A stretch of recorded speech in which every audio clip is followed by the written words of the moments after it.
கர்த்தருமாகிய இயேசு கிறிஸ்துவின் நாமத்தினாலே யாவருக்கும் வாழ்த்தலை தெரிவித்துக் கொள்கிறேன். அதோனிராம் ஜட்சன் என்ற ஒரு பிரபல ஊழியக்காரர் பர்மாவுக்கு சென்று 18 வருடங்கள் அங்கே ஊழியம் செய்தார். பர்மாவின் பாஷையை கற்றுக்கொண்டு வேதாகமத்தை மொழிபெயர்த்து அநேகமாயிரம் கூட்டங்களை நடத்தி கடுமையாக உழைத்தார். ஆனால் அவர் எதிர்பார்த்தபடி பெரிய அளவிலே எந்த மாற்றமும் நிகழவில்லை.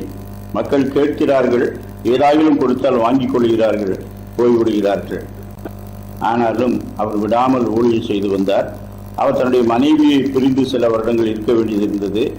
ஆனாலும் தளராமல் ஊழியம் செய்தார். கடைசியாக கொஞ்சம் கொஞ்சமாக மக்கள் மனம் திரும்பி கர்த்தரை ஏற்றுக்கொள்ள ஆரம்பித்தார்கள். திருச்சபையானது அங்கே பெருக ஆரம்பித்தது.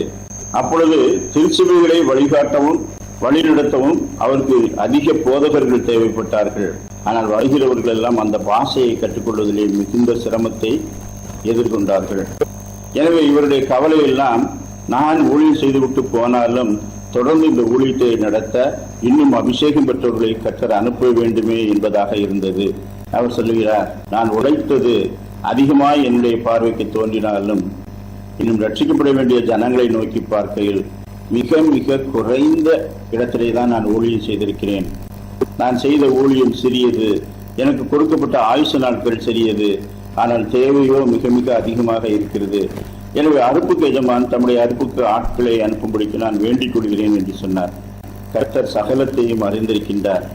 அதனால் தான் ஊழியக்காரர்கள் அவருடைய சமூகத்திலே ஊழியம் செய்யும் போது தொடர்ந்துள்ள ஊழியம் நடக்க வேண்டும் என்று கவலைப்பட்டவர்களாய், அநேகருக்கு பயிற்சி கொடுத்தவர்களாய் கடந்து செல்ல வேண்டும் என்று சொல்லி அவர் சொன்னார். 2 கொரிந்தியர் 16 27, 28 பிரயாசத்திலும் வருத்தத்திலும் அநேக முறை கண்பிடிப்புகளிலும் பசியிலும் தாகத்திலும் அநேக முறை உபவாசங்களிலும் குளிரிலும் நிர்வாணத்திலும் இருந்தேன். இவை முதலானவைகள் இல்லாமல் எல்லா சபைகளையும் குறித்து உண்டாயிருக்கிற கவலை என்னை நாள்தோறும் நெருக்குகிறது.